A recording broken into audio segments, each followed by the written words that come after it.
dito po sa usapin ng Bong Revilla for Vice President, 'no. Hindi ko po alam kung saan, pero ang dami pong nagkarga nito.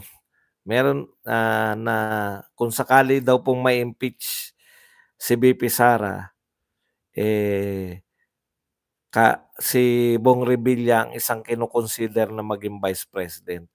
Ako dalawa lang yung tingin ko rito, eh. It's either, ito po ay, political gimmick, 'no, kasi tumatakbo po si Bong Revilla, or, ito po, 'di ba obvious naman, 'no, siyempre napag-usapan siya at ano pala, ay tumatakbo pala 'yan, 'di ba?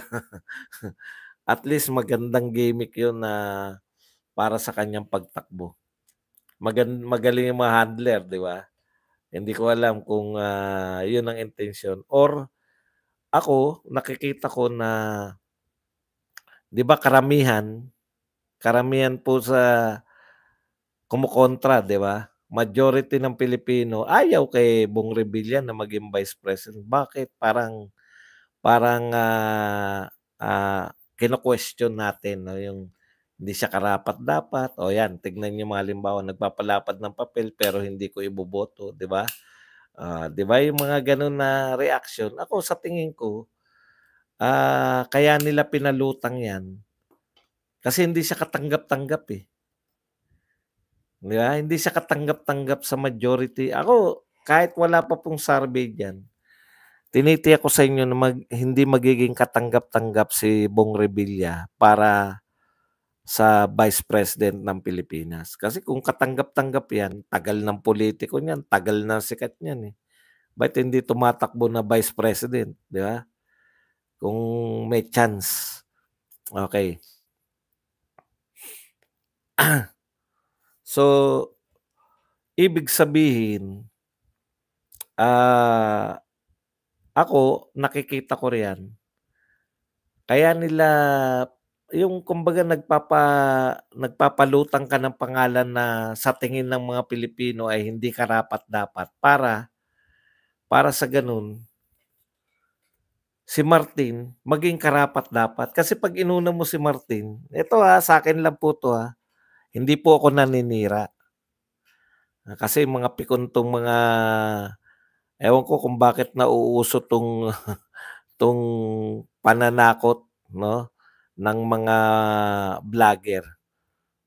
Ito po ay, bound po sa inyo. Sana, 'no, yung mga congressman po kung sino pa man, mga politiko, 'no, kung hindi po kayo,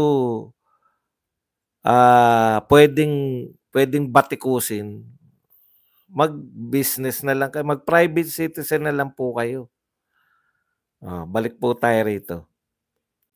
Ang tingin ko diyan si Martin para maging katanggap-tanggap, 'di ba? Kasi kung magiging contest 'to, kung si Bong Revilla, kasi 'pag na-impeach po si Sara Duterte at ang pinalutang na pangalan ay Martin Romualdez agad, maraming magagalit. Pero kung ang, ang pinalutang mo muna ay si Bong Revilla, mas katanggap-tanggap naman yung Martin Romualdez kaysa sa Bong Revilla. Yun po yun, eh. Yun yung gusto nating point dun. Maaaring ginagamit lang po 'tong pagpapalutang sa pangalan ni Bong Revilla para maging katanggap-tanggap, just in case na matuloy yung impeachment, na i-appoint ni BBM yung kanyang pinsan, kaysa nga naman kay Martin. Kasi nga, yun lang yung sa'kin. Ah, ah, Strictly, yan po yung aking analysis diyan, kaya pinalutang yung Ramon Revilla. In order for Martin Romualdez na maging katanggap, kasi 1% lang si Martin. Okay, punta na po tayo rito sa iba pa. Eto po, after confirming the Mary Grace Piatos and Kokoy Villamin are not in the Philippine Statistics Authority database, House lawmakers asked the agency to verify 677 more names of alleged confidential fund recipients. 'Di ba? So, bibigyan nila ng trabaho 677, 'no? Okay. Parang another round 'to ng 125 ginastos ng 11 days. Dinadramahan nila na mukhang may anomalya pero wala naman, 'di ba? Ano po yung anomalya sa ginastos yung 125 in 11 days? Wala. Pero 'pag prinesent nila sa media at prinesent ng media sa tao kasi sabuatan na yung nagaganap sa pagitan ng media at saka nitong mga congressman, eh. Parang may anomalya kasi 125 nga naman ginastos mo na 11 days. Tatanungin lang ng media, "Puwede bang mangyari 'yun? Kaya mo bang gastusin ng 11 days yung 125?" Okay. Teka lang po, kulang po kayo. Ngayon eto na naman, Mary Grace Piatos, 'di ba fictitious 'yan? Oh, ayan napatunayan na fictitious. Oh, eh, bakit sila naglalagay ng fictitious? 'Di ba? Fictitious pala 'yan, 'yan na lang. Diyan na sila nakatutok ngayon. Ang tanong, cleared po ba ng COA ang OBP o hindi? Cleared. Ano ibig sabihin ng binigyan po ng unmodified or unqualified opinion? Ayon sa dating BP, yan po yung pinakamataas na rating na puwedeng ibigay ng COA sa isang opisina at natanggap po yan ng OBP. Sa madaling salita po, walang nakita ang COA na anomalya. Walang nakitang anomalya.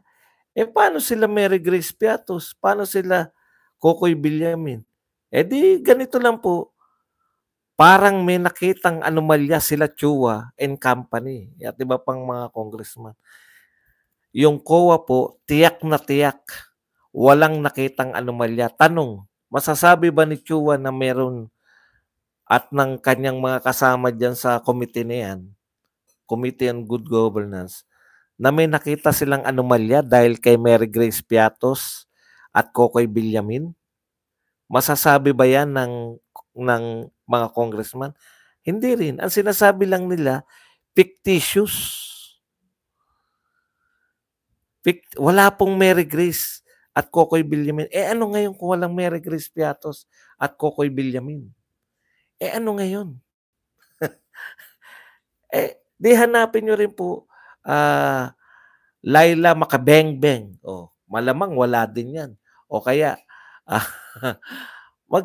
magpangalan pa kayo, itanong nyo rin po pero ano po ang problema dyan? Wala pong kinalaman yan sa pag-o-audit ng COA.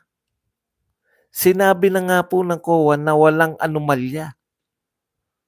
Kahit ba sabihin nyo na walang Mary Grace Piatos, na walang kita na sila Mary Grace Piatos at saka si Heidi Mendoza.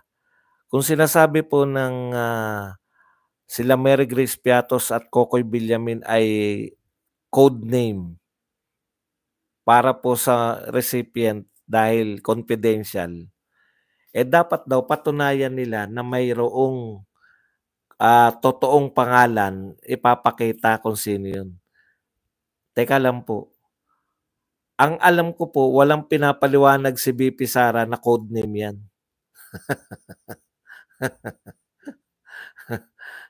Kayo lang po nagko-conclude. Kailangan daw patunayan na yan ay code name. Sino po ba may sabing code name yan? Di dapat binalita na yan. VP Sara, sinabing code name lang si Mary Grace Piatos. Yan po, code name, kayo na rin yan eh. Wala po kaming pakialam sa mga pinag-iisip nyo. Sino si Mary Grace Piatos? Wala kaming pakialam. Ang mahalaga, may anomalya ba ayon sa COA? Wala. O ano pa pinag-uusapan natin? Ayaw nyo lang tanggapin. Gusto nyo bang sabihin na yung COA nakikipagkutsabahan sa Office of the Vice President? Maaaring mahirap po tanggapin 'no, pero pauso lang din nila 'yan, eh. Bakit magpapatunay yung Vice President, sampahan niyo ng kaso na may kinalaman kay Mary Grace Piatos. Wala naman kayong kaso kay Mary Jane Piatos, eh. Pinaikot niyo lang mga tao, eh. Walang Mary Jane Piatos, eh, ano ngayon, may anomalya ba? Wala, sabi ng COA. Tanong, isa pang tanong, may anomalya ba sabi ng mga congressman? Malamang may anomalya, parang may misuse. O putya, definite po ang COA. Sinasabi niya unmodified opinion, pinakamataas.